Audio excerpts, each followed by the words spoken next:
WCBI News at 6 starts now. Thank you for joining us tonight. It is a conversation that continues to be a hot topic across the country. Race relations between law enforcement and the community. One area police department is doing some extra training to get in front of the issue. Our Quentin Smith talked to the police chief there. He joins us in the studio now with more on what this force hopes to gain from the training. Quentin. Yeah, Andrea, the city of Winona is fairly diverse, and the police chief wants his officers to learn and know how to deal with people of all races and backgrounds in their community. That's why this week the entire department is getting training on racial diversity. Now, given everything going on in today's climate, the chief says this is the ideal time to have this conversation. Chief Tommy Bibbs has been in law enforcement for nearly 3 decades, but he's been a resident of Winona all his life. Improving the quality of life is essential to him, and so is improving race relations between his department and community. A police officer can't do his job well by having preconceived images or thoughts of a certain group of people simply because of what he's heard, seen on media, or just from dealing with 1 or 2 people. Everybody's not like that. So that's why you have to understand who you're dealing with. One way the chief is helping his department with this process is having them go through a program on racial diversification. They're receiving in-depth lessons on how to prevent stereotyping while patrolling the community, not being biased, and learning how to deal with someone who doesn't look like them. Just because a person wearing a turban doesn't make them a terrorist. Everybody doesn't think the same way. Everybody wasn't brought up the same way. I want them to understand who they're dealing with. Have empathy for the person that you're dealing with. I think it will greatly enhance our policemen in their work on how to deal with the public, trying to understand their point of view, not just his or her point of view as a police officer. According to the U.S. Census, Winona is made up of roughly 50% African Americans, roughly 43% Caucasians, and Asians and other races make up a combined 7% of the city's demographics. Mayor Jerry Flowers is also a longtime Winona resident. He says the city nor police department has had problems when it comes to race relations in the past. Both he and Bibbs believe this program will go a long way in helping things remain that way. It just means a lot to understand the other person, not just look at him and think what you think. Talk with them, get to know them, and understand where that person is coming from. Also, that person can understand where I'm coming from. Now, this is the first time the police department has gone through this training program, and they're discussing whether to make this something they do annually. Andrea? All right, Quentin Smith in our studio with that story. The time does not fit the crime. That was the message today from families of people who have been behind bars for years. At a news conference today in West Point, the presidents of the NAACP chapters for Lowndes, Oktibbeha, Clay, and Noxubee talked about the need for criminal justice reform. The NAACP is speaking on behalf of many families who want judges in the 16th Circuit Court District to consider parole recommendations. They say many sentences are excessive for crimes that are nonviolent, citing 20 years for writing a bad check or 40 years for a drug conviction. The sentencing laws in the 90s was so severely harsh and burdensome on people. 60 years for the sale of $20 worth of drugs. I mean, it's ridiculous. Now, you can't even get that kind of time. But what has happened is the people who receive that time are being left behind. They're being left behind. It's Anthony Swift. And I'm here on the local chapters say they hope the circuit judges will give parole consideration to people with older sentences. Now to the coronavirus. The Mississippi State Department of Health has released new COVID-19 numbers. While the new cases are lower than the last few days, the number of people hospitalized with the virus has gone up as the strain of the state's hospital system wears thin. 982 new cases and 13 deaths related to coronavirus are being reported today. There are 950 Mississippians hospitalized with the virus. University of Mississippi Medical Center even issued a stark warning today to the state, saying that the outlook for hospitals is grim. The vice chancellor of UMMC says the hospital is struggling to find beds for patients with the virus and other emergencies. Governor Tate Reeves anticipates a statewide executive order as those cases continue to surge. And I would anticipate that I will announce tomorrow some additional restrictions on bars throughout Mississippi. I would anticipate that it will be statewide. It will not be limited just to the 23 counties. It will be statewide. At some point, we may well have to open up a ward-style location in a non-traditional place like you've seen in other states. I regret that we're getting to the point where that's a real reality, but we're looking at the logistics of doing that. Data shows the second fastest growing coronavirus cases are those in the 18 to 29 age group. Well, the state's highest court rules that masks must be worn in any courtroom in Mississippi. The order was issued today. It says anyone inside a municipal, justice, county, chancery, circuit, or appellate court must have a face covering. It must cover your nose and your mouth. While it's important for courts to stay open, making sure everyone stays safe and healthy is also a priority during the pandemic. Columbus police need your help finding a man who's been missing for 2 days. 39-year-old James Ryan Taylor was last seen Tuesday night. Police say he was driving a silver Ford Fiesta. A family member reportedly talked to him around 2 a.m. Taylor was wearing a white t-shirt and jeans. He's around 175 pounds and has brown hair and blue eyes. The car he was driving has the tag number LTE 7723. If you have any information that can help police find him, call Crime Stoppers.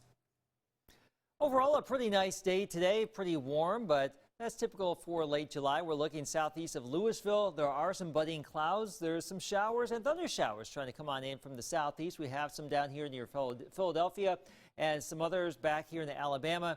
These are moving back to the northwest, and I would suspect we're going to get some of these to pass on through as we go throughout the next couple of hours.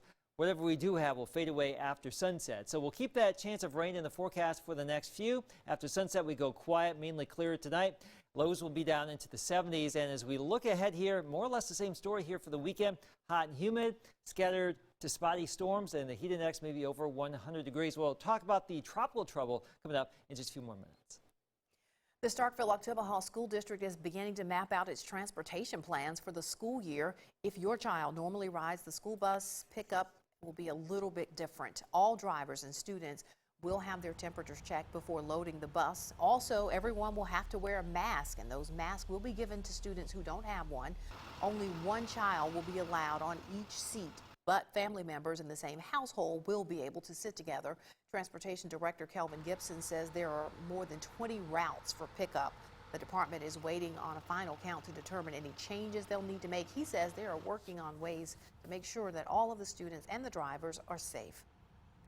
We'll start loading a child here up against the window. Then we'll place another child here up against the window. And we'll continue to do it throughout the bus as we load. And as we reach the school building, we'll start unloading from the front. And what that is going to do is going to continue that space and that safest environment of social distancing on the school bus. Gibson is encouraging parents to keep students at home, of course, if they are showing virus symptoms. More on what the district is doing for those bus routes coming up at 9 and 10. All right, don't forget those shots. Schools still require vaccinations from all students. That's why Molina Healthcare and Access Family Health Services held a vaccine fair today. This was in Smithville. The shots, of course, are needed for children to attend school. Children and their families were able to sign in for these free immunizations. We want to make sure that all the kids get their vaccinations and that they are up to date. So I think people actually understand the importance of getting the immunization. And if we don't do that, then some of these diseases are reappearing too. So it's definitely something that's very important. Now, those shots today were free, and so were these gifts. Students got backpacks and $25 gift cards from Dollar General. Families were also provided confirmation of the vaccination. Well, school supplies will be available for Starkville students. Families need to plan to drive through to pick them up. It's happening Saturday in the Circle Drive at Emerson Family School on Louisville Street. Victoria King is a family specialist with the Starkville-Oktibbeha School District. She says making sure students get school supplies is just as important this year. This event annually helps parents, and the parents are always excited for this event to come around, so I think this is something they look forward to year-round.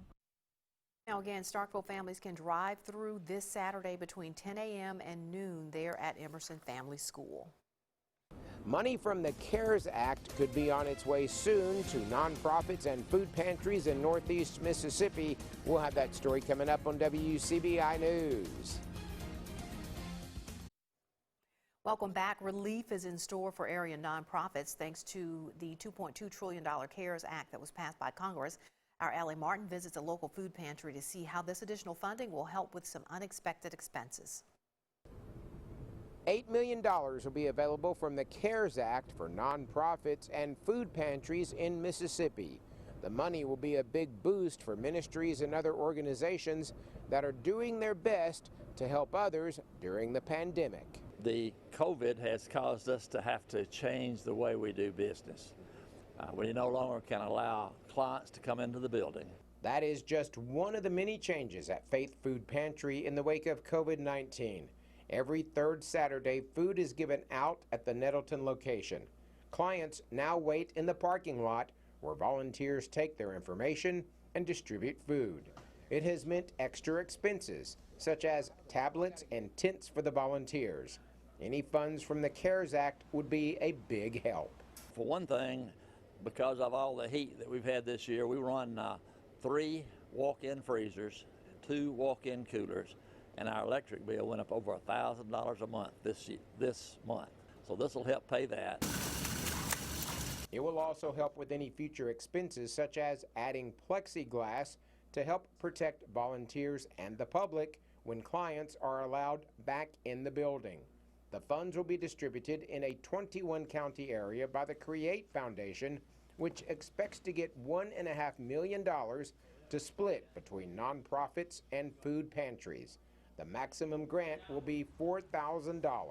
We will lean pretty heavily on the United Ways in this 21-county area, which there are 6 of, and also our affiliates to help identify organizations and get the word out. More information from Create about the application process for the CARES Act funds should be available by mid-August. Allie Martin, WCBI News. The Mississippi Development Authority will administer the CARES Act program for the state. Mississippi Highway Patrol troopers are helping those who have been impacted by COVID-19 related shutdowns. Members from MHP Troop F will help the Family Resource Center every week load boxes of food into cars that show up for the agency's food giveaway. Sergeant Gary Stanton is the public affairs officer for Troop F. He says this is just another way for troopers to serve the public and make a difference. We've served the public on the highways many days working wrecks, and so today to be in a situation where everybody comes out on top and everybody's happy when they leave, we don't have to go have any tough conversations with families like we have after some hot accidents, and so it's good for us just to get out here and serve the public in a different way. We want to improve the quality of life for the citizens of Mississippi any way we can, in more ways than just citations and helping work accidents. Any way we can help, that's what we're here to do. The food giveaway happens every Wednesday from 4 until 6 at the Tupelo Furniture Market. This will run until December. All right, it's still hot out there, so if you see some water flowing, just get under it. Hey, you know what? That's what these great kids were doing up in Tupelo today. This is the place to be. Find a fountain, a cool place. Just get in that water to mitigate the heat. Very oppressive right now with all that summertime heat and humidity. And we'll see in the forecast. We'll talk about it in your full 7-day next. Your WCBI First Alert AccuWeather forecast with Chief Meteorologist Keith Gibson. Just a day away from the weekend, and it will be another scorcher Saturday and Sunday. Mid-90s here, 94 degrees, hot and humid with more spotty storms each and every afternoon. A lot of that goes away by mid-evening after sunset. If you're going down to the Gulf Coast, Gulf Shores here, a pretty good chance for scattered showers and storms, upper 80s. The chance for some rip currents, that's in the medium category there, so be careful if you're going out there to the beach or definitely into the water. Now, speaking of the water, this is why some of those rip currents are a problem. We've got a tropical system here. This is Tropical Depression number 8. It's looking pretty good from satellite. This could become Tropical Storm Hannah tonight and then move west towards Texas. So this is not really going to have any bearing on our immediate weather.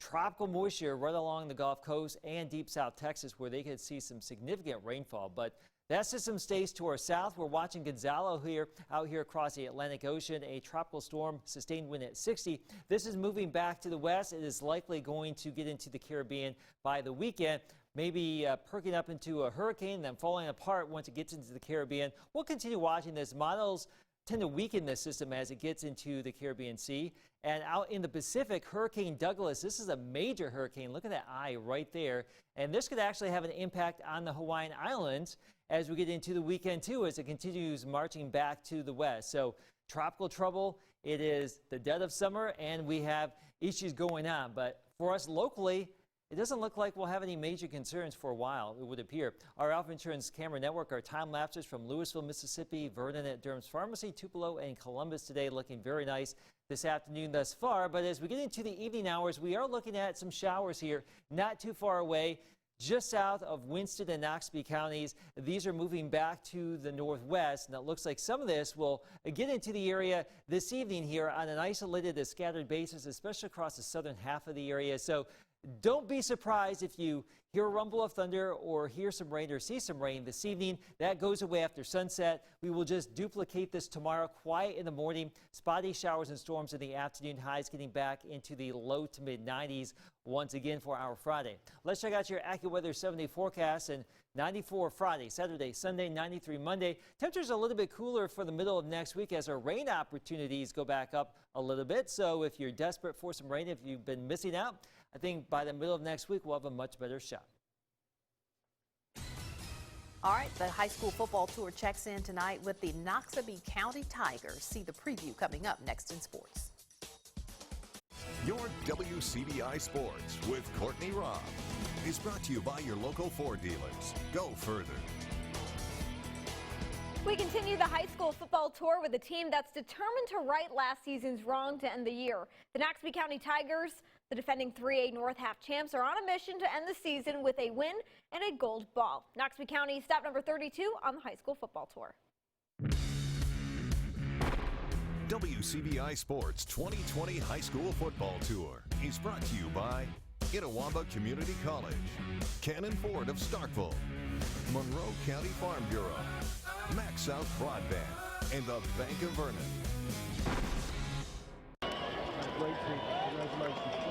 In 2019, the Noxubee County Tigers were one win away from bringing home the program's 6th state championship. Now the team enters the season with one goal in mind. All we're talking about is finishing. We got to the big game last year. We didn't come out with the outcome that we wanted. So this year is all about finishing. Getting to the game, finishing it. We got to come back more hungry. We won that hungry last year. We got to come back more motivated and play as a team. Teddy Young enters year 2 as head coach of Noxubee County with a team that has all the motivation they need to win a state title. That drive is on full display with their approach to practice. Bringing a group back that we lost last year championship, but they hungry this year. So they at practice, they working hard, and they ready for the grind. We already know the playbook, and the guys that's coming back, they young, a couple of them played last year, so they already know. You just got to regroup on a couple skill guys. We got more leaders, and we already know what to do and how to approach practice and try to get the young guys to work. Because of the program's winning tradition, players and coaches take pride in being a part of this team. I went through the program. I ain't seen the great athletes come through, so for me to be part of the next group of great athletes, it's a big thing for me. People that came through, they were good and made it a good tradition, and it's the best program to be a part of. I grew up in Noxubee, so I come to work every day, try to get better. The Tigers have to fill the void left behind by quarterback Marlon Wyndham as they head into the season. It's gonna be a big loss, but he did a lot of things for us, offensive, defensive. But I'm excited about the quarterback room that we have, and also about the younger guys that we got coming on the defensive side. So it's gonna be a group effort, but I think we'll get the job done. That group effort is going to be necessary since the defending 3A North champs will receive everyone's best shot, a position players love that they're in. So we love pressure, we love adversity, that bring out the real team that we got. We love to take on it. everybody in 3A, they gunning for us because they want to win it just like we do. All we had to do, come work harder than everybody else. Knoxville kicks off its title pursuit hosting Shannon September 4th. With the Tigers on the high school football tour, Chris Bolton, WCBI Sports.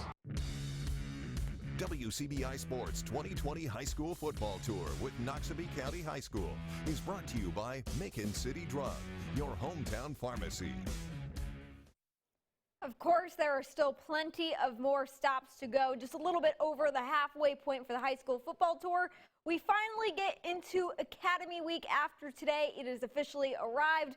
That all kicks off on Friday to start out your weekend. With stop number 33, we check in with Calhoun Academy, and then we go through the weekend and we go through the week with plenty of more stops to go. Of course, for any of those that you miss along the way, you can always go visit our website at WCBI.com. That's it for sports. More for you when we come back. Watching some showers and thunder showers down towards southeast. Some of these are coming back to the northwest. So a chance for a little bit of rain this evening. Don't panic, but they could give rise to a great sunset, maybe some rainbows before those things go away after sunset. More of the same through the weekend. Andrea, a better opportunity for some rain next week. That's the cool thing about those pop-up afternoon storms, the rainbows. Oh, yes. Afterwards. We love This them. is rainbow season. Yeah.